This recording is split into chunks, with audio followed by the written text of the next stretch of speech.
Let's review a few inverse trig functions and use those to evaluate expressions involving inverse trig functions. Recall from last time we took the sine curve, inverted it. The range of sine was -1 to 1. After it's inverted, that becomes the domain of sine inverse. We restricted a portion of the sine curve from -π/2 to +π/2 so that that strip of the graph would be 1 to 1. Therefore, its inverse would be a function. Now, recall that on sine inverse, any of them actually, cosine inverse, tangent inverse, you're going to be presented with an inverse of a number in the domain. The answer you need to try to come up with is an angle from the range. So with sine inverse, we were only allowed to look from -π/2 to +π/2, and we had to stay in the right two quadrants when we did it. So the bottom left, sine inverse of square root of 2/2, we're looking for an angle that has a y-coordinate of square root of 2/2, but it has to come from this range. The y-coordinate positive square root of 2/2 happens at π/4. In the middle expression, sine inverse of -½ we're looking for the angle that has a y-coordinate of -1/2, and it has to come from the range of -π/2 to +π/2. That angle is located here. Now, if your angle is in the fourth quadrant, you have to backtrack it with a negative. So instead of reporting your answer as 11π/6, you actually have to report it as a -π/6. But get the location right, and then think of how you would have to sweep that in a negative direction. But that's your angle. That angle is in your range up here at the top.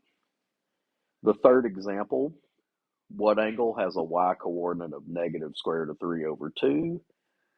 You're only allowed to look from -π/2 to +π/2 when you give your angle. That occurs down here. On your unit circle, it would be the angle 300 degrees, or 5π/3 radians.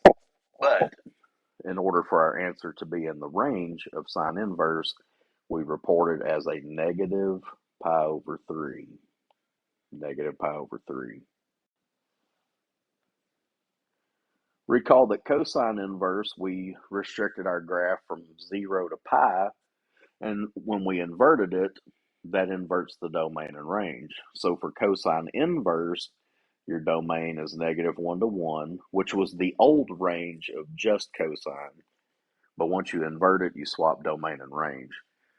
We limited our original graph from 0 to pi so that it would be 1 to 1. Now our inverse has this as its range. So let's look at some examples involving cosine inverse. Bottom left, what angle has an x-coordinate of -square root of 2/2 from the range 0 to pi? Find that x-coordinate, look in the top two quadrants, you'll see that it occurs at 3π/4. In our middle example, we have cosine inverse of half. What angle from the top arc has an x-coordinate of +½ and you'll find that at π/3. At that angle, your x-coordinate is 1/2. And then our third example, what angle has an x-coordinate of -1? Again, only looking from 0 to pi, you'll find an x-coordinate of -1 at pi itself.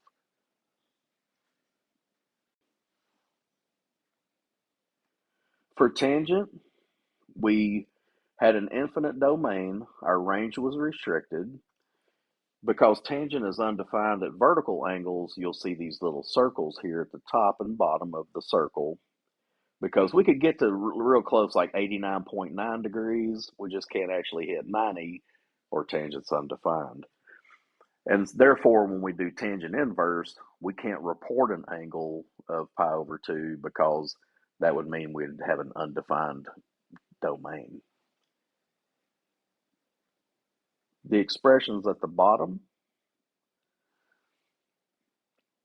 remember tangent is found by dividing the y-coordinate at your angle by the x-coordinate at your angle. Negative square root of 3 is the result of dividing negative square root of 3 over 2 by 1/2. The y-coordinate divided by the x-coordinate that yields negative square root of 3 is negative pi over 3. At that angle, if you take the y-coordinate divided by the x-coordinate, you will get negative square root of 3. Now again, you got to be careful. If it's quad 4, you have to look at the negative angle that gets swept out. In our middle expression, we're looking for the angle that has a y over x ratio of square root of 3 over 3. That occurs at pi over 6. At pi over 6, you have an x-coordinate of square root of 3 over 2 and 1/2. If you take 1/2 and divide it by square root of 3 over 2, reduce it and rationalize it, you will get square root of 3 over 3. And so the angle that happens is pi over 6. Remember, with all inverse trig expressions, you're looking for an angle. The third example, we're looking for the angle that has a y over x ratio of -1. If a y divided by an x comes out to -1, then we're going to need to make sure they're the same number, but they will need to differ by a sign. And if we come down here to -45 degrees or negative pi over 4, the x and y coordinate only differ by a sign. So when you divide them, you're going to get -1 as your result.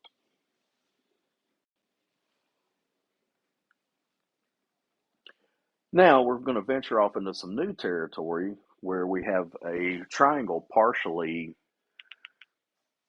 defined, and we're going to have an angle marked, and we're going to use our SOHCAHTOA knowledge to write an equation, and then we're going to invert it to isolate the angle. In other words, we're going to write theta as a function of x. So in this diagram, we have a right triangle. Theta is here in the bottom left corner. 3 is adjacent to that angle. X is the hypotenuse. The trig function that uses adjacent and hypotenuse is cosine, specifically adjacent over hypotenuse.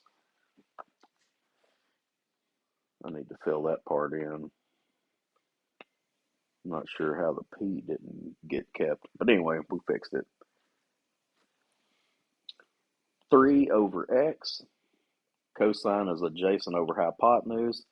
Now you can't divide off the cos because it's a function. To isolate theta, you do cosine inverse. That's how you carry that over. So cosine inverse of 3 over x. At the bottom, we have another example using inverse trig function to write theta as a function of x. Same diagram as far as the right triangle goes, where theta is marked in the lower left vertex. X plus 1 is opposite of that angle, and 7 is adjacent to that angle. Which trig function uses opposite over adjacent? That's tangent. Very good. To solve for theta, tan inverse of opposite over adjacent. And what that does is that allows us to plug in values of x, figure out this ratio, tangent inverse of that ratio, and we'll get an angle. Longer and shorter opposite sides, if your adjacent side is fixed, but the opposite side gets longer or shorter, that will affect your angle on how much it has to open or close.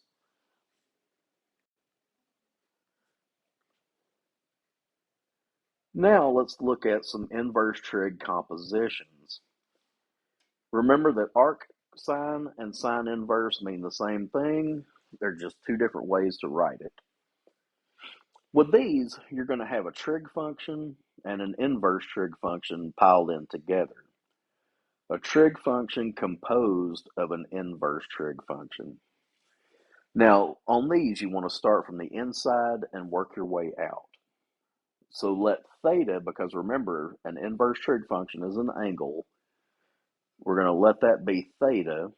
Come over here to the side. We're going to let theta be the internal part, sine inverse of 12/13. Now, like we did in the previous example, if you want to move the trig function back over, you go from inverse to sine. And that way you can use this information, opposite over hypotenuse, to build your right triangle. Mark a vertex with theta. Wherever you decide to mark it, sine is opposite over hypotenuse. The missing side can be found with Pythagorean theorem. And over here to the side on the left, I called it x because I didn't know what it was. X squared plus 12 squared has to equal 13 squared. Remember, your hypotenuse is always by itself in the Pythagorean equation. X squared plus 144 equals 169. Subtract 144, it gives you 25. X squared equals 25 means that x equals 5. So that's how I got this adjacent length.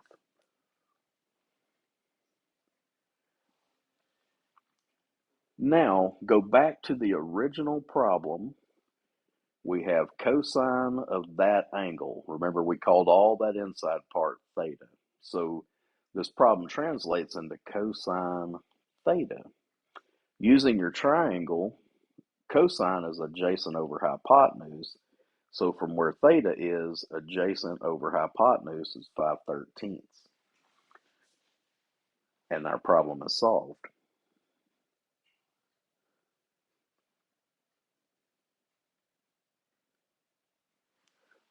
Another example would be cosine of tangent inverse of 2. I misread that. Cosine of tangent inverse of 2.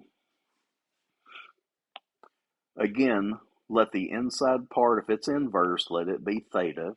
Over here in orange, I let theta be the tan inverse of 2. 2 can be written as 2 over 1. And the benefit to doing that is when you uninvert, basically you just move the tan inverse over and call it tangent.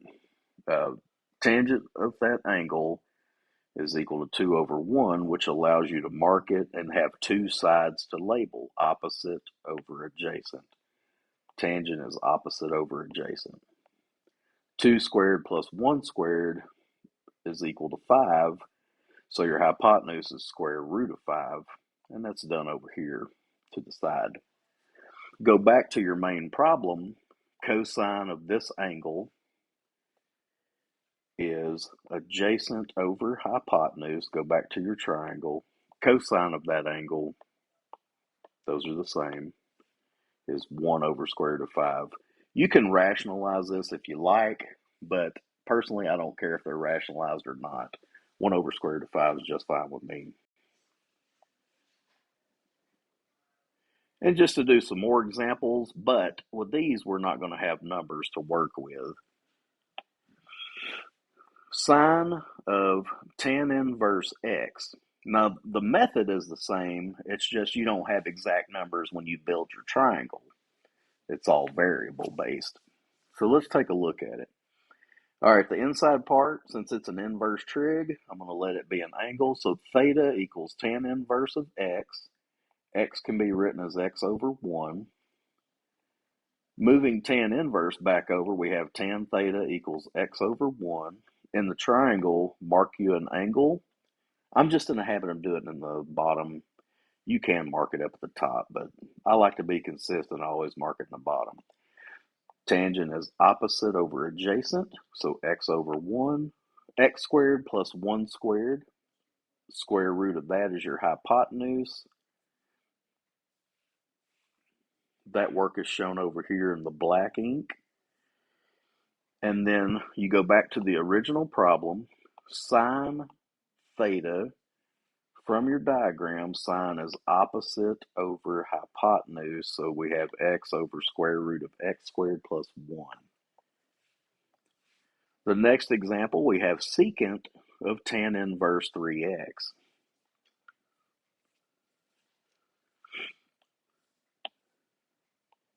The inside part, we're going to let that be theta over to the top right of your screen. Theta equals tan inverse of 3x. Do the little over 1 trick so you've got two values to use in your triangle. Construct a right triangle. Tangent is opposite over adjacent. Mark your angle. Opposite over adjacent. 3 squared plus 1 squared, and this is over here in the black ink. 3x times 3x is 9x squared. 1 squared is 1. That's equal to your hypotenuse squared. So when you get your hypotenuse by itself, that's the square root of 9x squared plus 1. Back in the original problem, secant of our angle, remember secant is the reciprocal of cosine. Cosine is adjacent over hypotenuse, so secant is hypotenuse over adjacent. Hypotenuse over adjacent.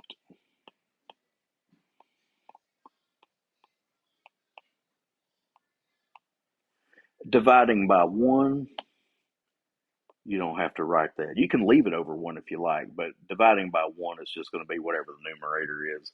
So this is what I would put as the final answer. I hope this video helps. If you have any questions, reach out by phone or email. If we have class together, ask in class. Come by during office hours. I'll be happy to help you all I can. I appreciate you.